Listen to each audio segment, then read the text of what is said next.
The steel belt owes its existence to one man. Burton had united our people. Guided by the doctrines of the workers' councils, we strive to bring back the Gilded Age and the United States of America. Now that Burton has crossed into the afterlife, the job of leading us falls to his daughter Ardeth. If she is to hold on to her position, she will need to prove herself her father's equal. Soon after her rise to power, the Catholics launched a crusade against our capital of Chicago. At the same time, the bosses on the outskirts of the belt rebelled, demanding independence. With our industrial might, the infidels were driven off, but the separatists were able to win their independence. These lands have to be brought back into the fold eventually. For now, Ardeth focused on entrenching her power amongst the more loyal bosses and tycoons. To show her strength, she installed her husband as ruler of the Old Dominion. The Old Dominion is a small kingdom, and the part that Ardeth now controlled through her husband was even smaller. But the significance of this acquisition was what it represented. For the first time, the belt touched the ocean, marking the start of the industrialist conquest of the East Coast. That is what will allow the belt to take up the mantle of the old American Empire. The East Coast is divided into three regions: Atlantica, the Holy Columbian Commonwealth, and New England. Atlantica is split between the belt and the state of Chesapeake. The Chesapeakeans are Americanists. Just like us, they recognize His Holiness the President as their spiritual leader. Americanists and industrialists are not hostile to each other, making a peaceful coexistence with them a preferable option. To the south is the Holy Columbian Commonwealth. It is a bloated empire barely holding itself together. We will have to smash them to restore America. But its vastness makes that difficult. We would do better to turn our attention elsewhere until we're stronger. Across the Hudson River lie the lands of New England. They are divided between several small realms, ruled by the worshippers of the ruinous powers of the deep sea and evil spirits of dark forests. These pagans are disunited and primitive. We would be doing them a favor by guiding them into industrialism. Our first target was Ivyland. Unsurprisingly, they fell to our armies, allowing us to establish the first outpost of civilization in this land. Before we could continue our campaign of enlightenment in New England, we were threatened by another crusade. Surprisingly, not from the Catholics. This time it was the Mormons who coveted our lands. As the Catholics were also in the Mormon warpath, we fought together against the invaders. The Mormons were far from their homeland. They must have hoped they would be able to live off the land. When they failed to occupy any territory, they began to starve. We drove them back to this Utah place they apparently came from, and we never heard from them again. Ardeth's father had managed to liberate most of the holy places of industrialism, but not all. To our northeast was the site of Toronto. It was ruled by the Kingdom of Ontario, which doesn't even follow industrialism. Ardeth felt it was only right that this land be protected by the belt. Ontario wasn't a strong kingdom, so we didn't raise our whole levy to fight them, only the men-at-arms. The war was proceeding according to plan, but then we heard of a strange little cult in Chicago. These people worship money and believe that the Gilded Age of before the event can be brought back through a force called Consumerism, and not through industry. Until now, they only had a small following, but these days most of Chicago was consumerist. It is unseemly that industrialism is a minority religion in its holiest city. So, Ardeth sent her union rep to do something about it. She continued to focus on the Ontario War. Shortly after the war was won and Toronto was under rightful industrialist control, shocking news reached Ardeth. The Consumerists had a new leader, a man about which nothing was known except that he is a military genius and that he is absurdly wealthy. Under him, they had completely taken over Chicago, driving out Ardeth's family and the industrialist petty nobility. The only option was war. The chief executive was able to raise an army of 10,000, and he used some of his riches to hire mercenary companies to bolster it further. Ardeth ordered that a host be raised to defeat the Consumerists and take Chicago back. But as the Ontario War had just ended, the men-at-arms, the most elite part of her army, had not yet returned to their barracks, and would be unavailable for a few months. All that could be raised was the peasant levy. They are many, but they are not professional soldiers. They would break in the face of the chief's superior tactics.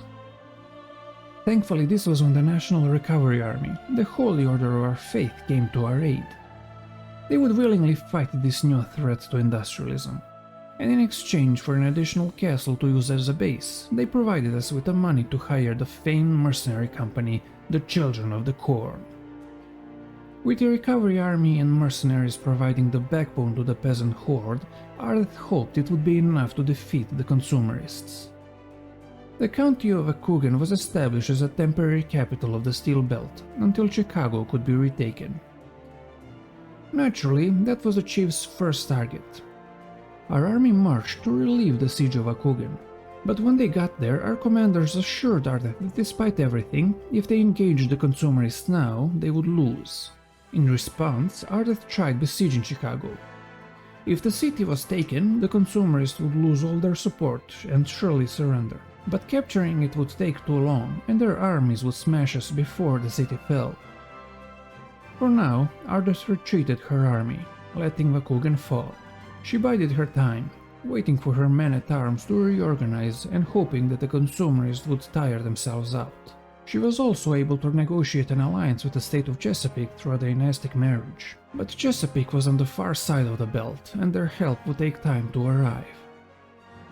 To Ardeth's horror, the Consumerist army only grew over time.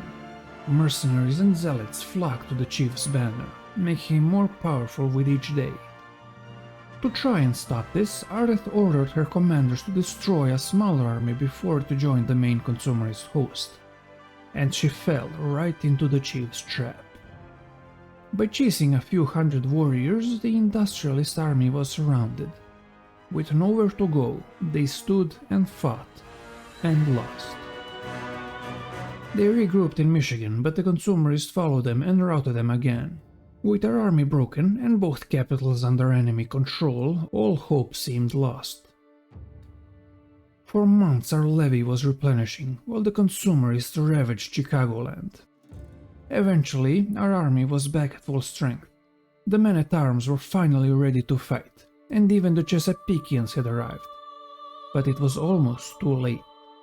The Consumerists were on the verge of victory. If we attacked them head-on, they would have the defenders' advantage, and even if we won, they would still control most of Chicagoland. Our treasury was empty. If we are to avoid losing this war, we need a quick but significant victory. Ardeth's plan was to avoid the Consumerist host by sailing across the lake, and to invade Waukegan from the shore. Hopefully we will be able to take it back before they descend on us, and smash us between the hammer of their host and the anvil of the Waukegan walls. By liberating our provisional capital, we will raise our people's morale, allowing us to fight this for longer. Then the Consumerists will come to us, and we will have the advantage of Waukegan's walls, which will hopefully be enough to grant us victory. To fund this assault, Ardeth extorted her subjects, earning a reputation as a tyrant. But desperate times call for desperate measures. Our army set sail for Waukegan, but immediately things didn't go according to plan. The Chesapeakean detachment refused to go by ship. Instead, they decided to march across the land to get to Waukegan. Predictably, they ran into the vastly superior Consumerist host. It was a slaughter. Half the Chesapeakeans were killed, and the other half routed. But their sacrifice wasn't in vain. By getting brutally butchered, they had bought us enough time to take Waukegan. This was a great relief for our men, as defeat was no longer imminent. But it would all be for nothing if we cannot defeat the Consumerists in battle. As Ardeth had predicted, they turned around and marched to meet us. Our army was at full strength and entrenched.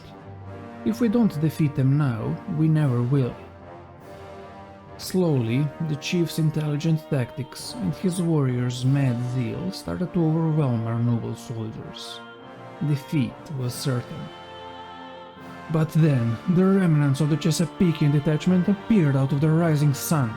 They struck the Consumerists in the rear, turning the tide of battle, and ultimately bringing us victory. Like with most cults, as soon as they saw that their leader is not unbeatable, the Consumerists started to lose their devotion, and they were never able to recover from that defeat. While our soldiers were liberating the smaller settlements of Chicagoland, the Chesapeakeans had the honor of retaking that glorious city, bringing an end to the bloodiest war of our generation. After all this, Ardeth's power was secure and the belt's strength undeniable. Ardeth will suffer no more distractions, no more rebellions, violent cults, or rusting crusades. It was time to fulfill her father's dream. It was time to restore America. The tribes of New England were invaded and their lands taken. The tycoonship of Ontario was connected to the rest of the belt across the St. Lawrence River, making the Great Lakes an industrialist sea. The descendants of the separatist bosses saw the folly of their parents and gratefully accepted our protection without war. Our alliance with the state of Chesapeake was ended when a tragic and unavoidable accident befell their general. Her successor hated our glorious leader for some reason. It was clear that getting them to join our America Restoration project will have to be done by the sword, same as with the Holy Columbian Commonwealth.